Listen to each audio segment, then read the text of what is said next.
नहीं होगा युद्ध। जब तक तुम्हारा महायज्ञ समाप्त नहीं हो जाता कोई युद्ध नहीं होगा। यदि हमारी ओर से कोई भी युद्ध भूमि में नहीं गया तो मर्यादा का गुणगान करने वाला वो बनवासी अपने किसी भी योद्धा को हमारी ओर नहीं बढ़ने देगा। निश्चिंत रहो मेघनाथ, तुम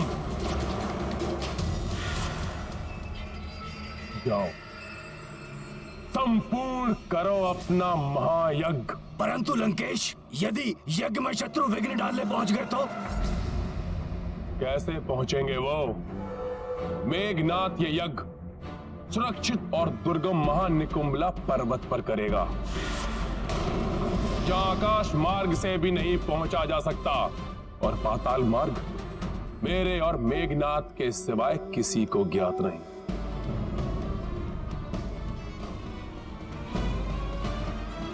इस महायज्ञ की अतिरिक्त सुरक्षा के लिए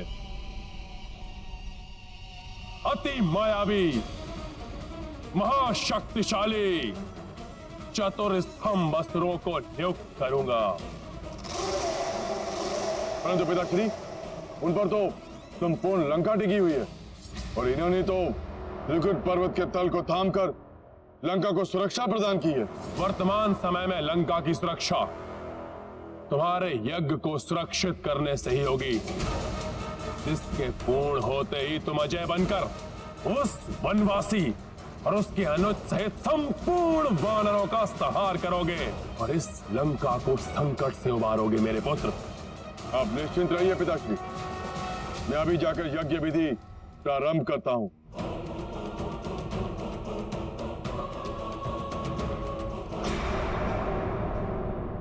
शत्रुओं के शिविर में अपने गुप्तचर स्थित करो, जो मुझे वहां होने वाले प्रत्येक क्रियाकलाप की सूचना दे सके।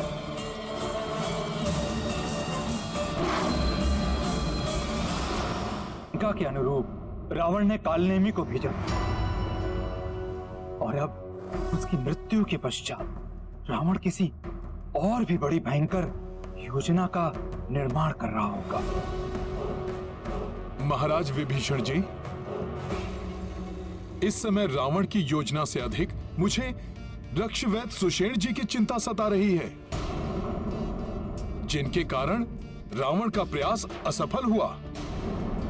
भैया लक्ष्मण और वानर योद्धा पुनः स्वस्थ हुए। यदि ये लंका लौटे तो रावण इनके प्राणों का हनन कर सकता है। तब तो युद्ध के अंत तक उनका हमारी सुरक्षा में ही रहना उचित होगा। आपको शत शत प्रणाम प्रभु। मुझसे जो भी संभव सहायता हो पाएगी मैं आपकी सहायता अवश्य करूंगा। शिरोमणि सुषेण जी, आपने पूर्व में ही हमारी बहुत सहायता की है। दुष्ट मेघनाथ ने अनुज लक्ष्मण पर वार करके मेरे हृदय पर आघात किया था। भैया, अब वो मेघनाथ जब भी युद्ध के लिए आएगा, मैं अपने बाणों से उसका संहार कर उस मायावी को उचित दंड दूंगा।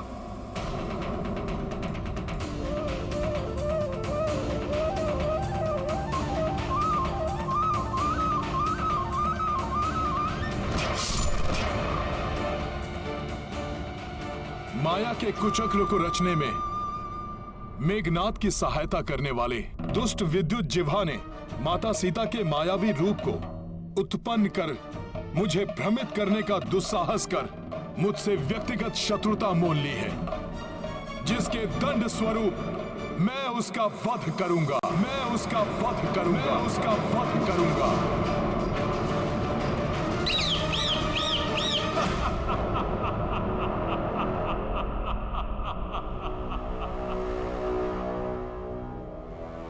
अर्थात उस तुच्छ वानर ने विद्युत जीवा का वध करने की शपथ ली है।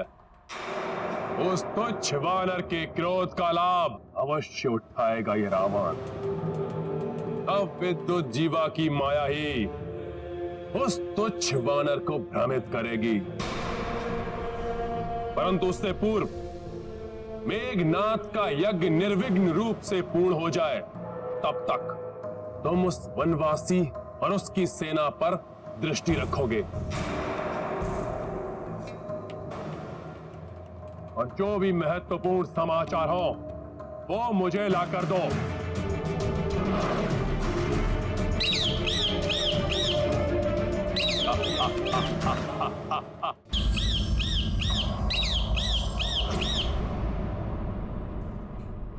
प्रभु, विद्युत जीवा की माया असफल हुई। मेघनाद का ब्रह्मास्त्र निरस्त हुआ।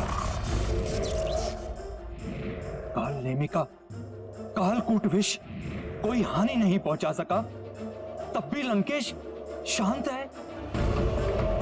इसका एक ही अर्थ है, किसी और कपट योजना का निर्माण अवश्य कर चुके हैं। महाराज, आपकी योजना के अनुसार युवराज मेघनाद ने माता की प्रतिमा के समक्ष अपने समस्त अस्त्रों को रखकर 8 प्रहरों का महायज्ञ प्रारंभ कर दिया है।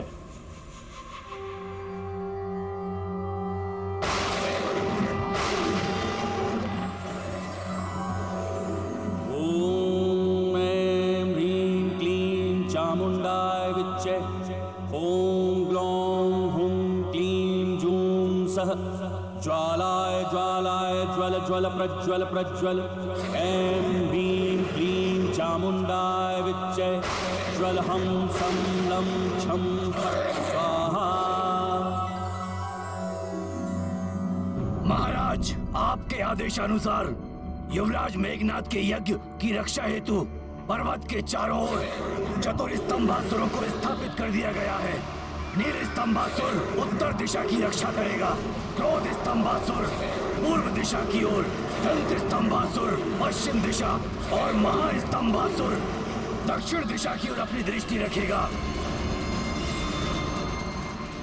परंतु क्या योजना बनाई होगी उसने, और उसकी योजना को निष्फल करने के लिए क्या करें हम? जब तक रावण अपनी योजना उजागर नहीं करता, तब तक हम प्रतीक्षा के सिवा और कुछ नहीं कर सकते। प्रतीक्षा करो, करो प्रतीक्षा उस क्षण की वनवासी, जब 8 प्रहर के महायज्ञ के पश्चात तुम्हारी मृत्यु बनकर आएगा मेरा पुत्र मेघनाद।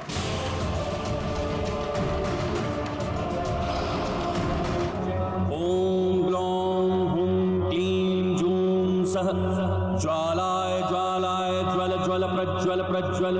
ऐं ह्रीं क्लीं चामुंडाय विच्चे। ज्वल हम सं लं छं फट् स्वाहा।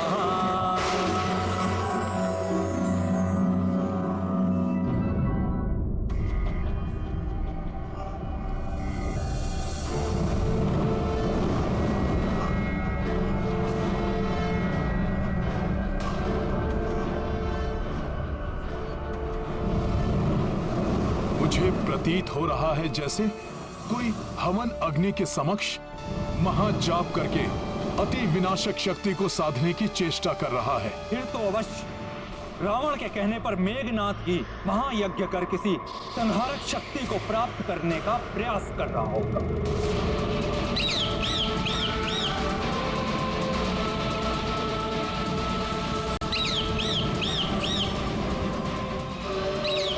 राक्षस गुप्तचर पक्षी के रूप में? अच्छा, तो ये भी है यहाँ।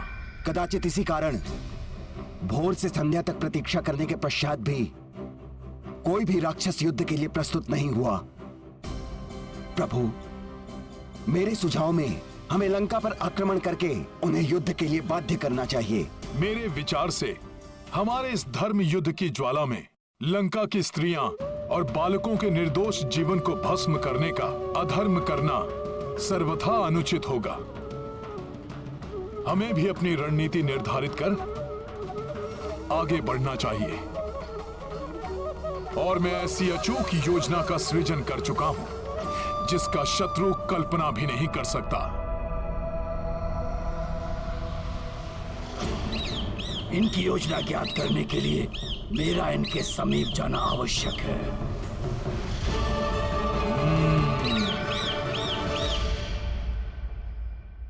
सखा,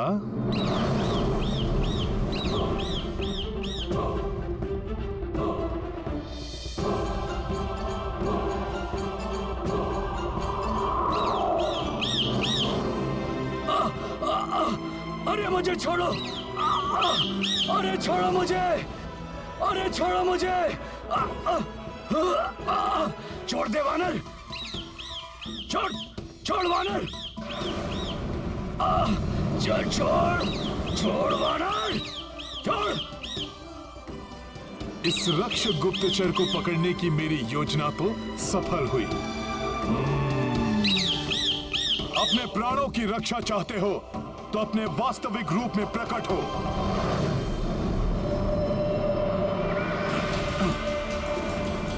छोड़ दे वानर, मुझे छोड़ दे। तुम यहाँ आए थे हमारे भेद ज्ञात करने, परंतु अब तुम हमें रावण के भेद बताओगे। बोलो, क्या कुचक्र रच रहा है वो? नहीं, नहीं बताऊंगा। नहीं बताओगे तो फिर ठीक है।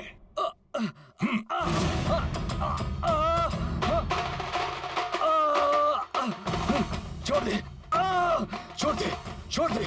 बस मुझे यही ज्ञात है कि युवराज किसी महायज्ञ में लीन है और लंकेश उस यज्ञ के पूर्ण होने की प्रतीक्षा कर रहे हैं। अर्थात आपका अनुमान सही था। हनुमान, अवश्य वो दुष्ट मेघनाद महायज्ञ कर रहा है। ऐसा महाघाती मायावी अस्त्र प्राप्त करने की चेष्टा कर रहा है जिससे भयंकर ज्वालामुखी के समान शक्ति उत्पन्न कर वो हम सबका संहार कर सके।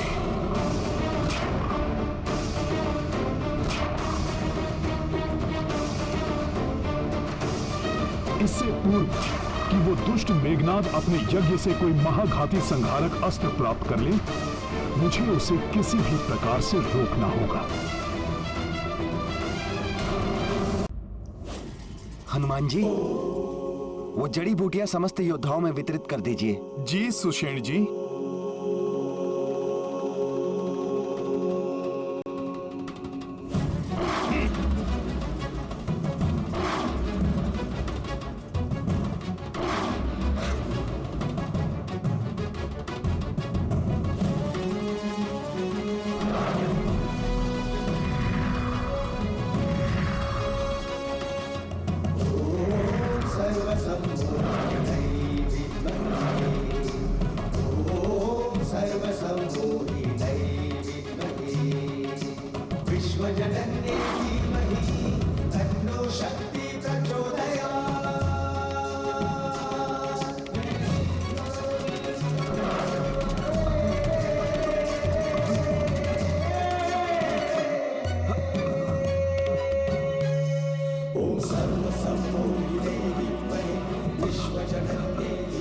लक्ष्मण, मेरे भाई,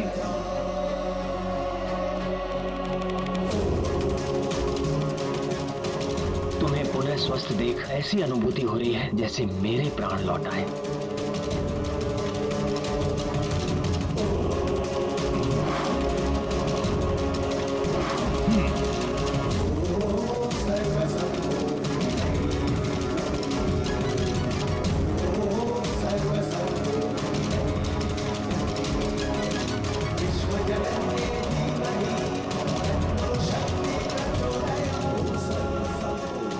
मुझे शुभ संकेत प्राप्त हो रहे हैं।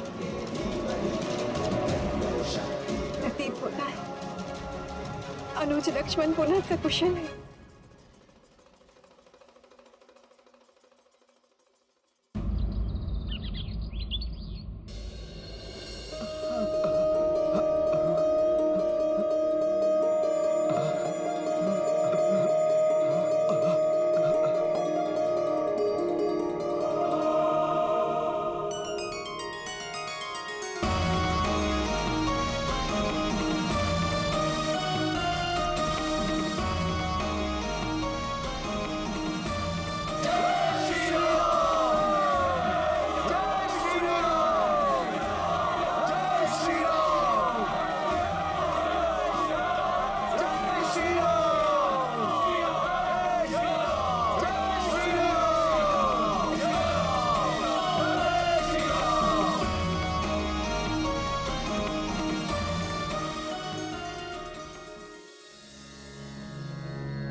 मेरे पराक्रमी शूर अनुज,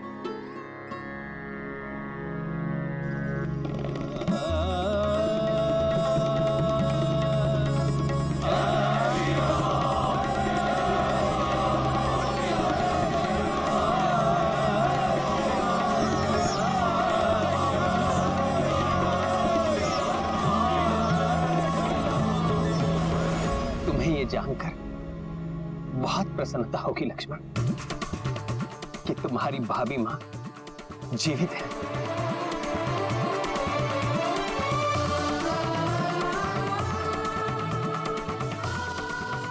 हाँ लक्ष्मण भैया, जो मैंने देखा था वो सब माया थी। माता पूर्णतः स्वस्थ और सकुशल हैं।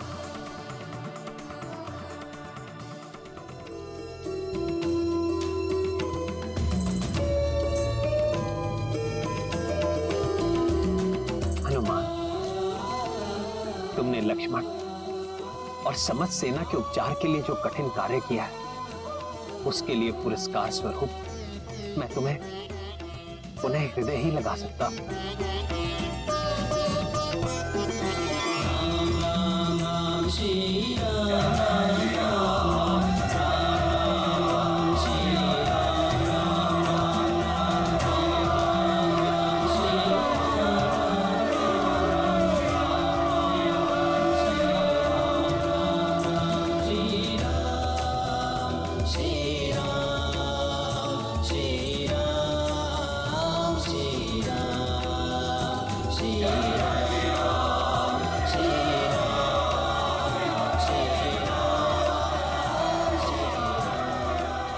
प्रभु, आप बारंबार मुझे इन कार्यों का श्रेय देते हैं, परंतु हनुमान जो भी कर पाता है वो आप ही की महिमा का तो परिणाम है प्रभु। प्रभु, आपकी शक्ति ही हनुमान की शक्ति है प्रभु।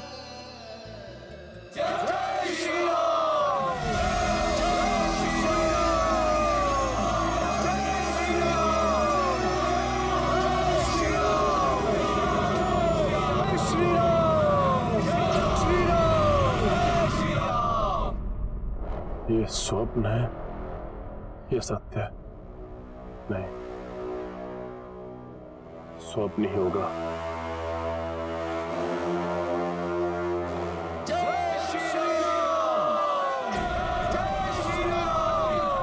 जिस सेना की मृत्यु हो चुकी हो, वो कैसे किसी की जय जयकार कर सकती है?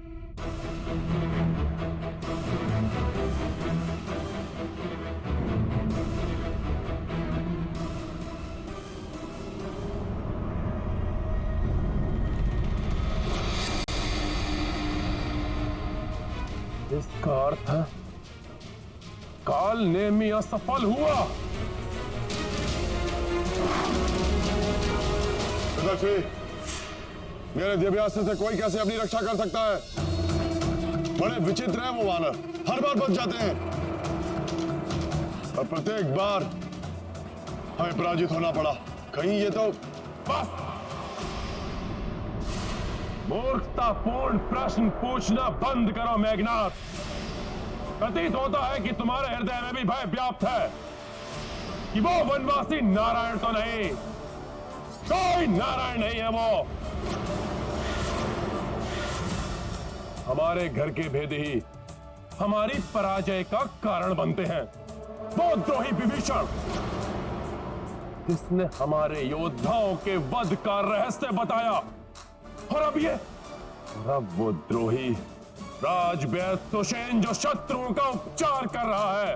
परंतु पिताश्री, वे सारे वानर हमारे यक्ष योद्धाओं को कंकर पत्थर की भांति अपने मार्ग से हटाए जा रहे हैं और हम उनका कुछ नहीं कर पा रहे।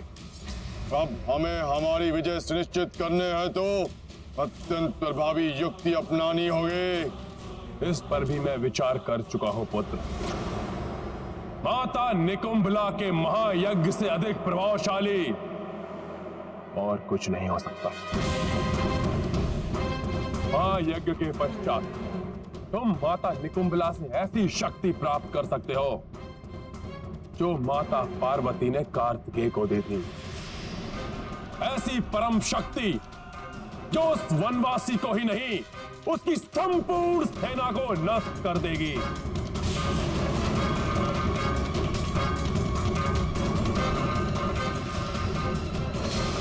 उचित है पिताश्री।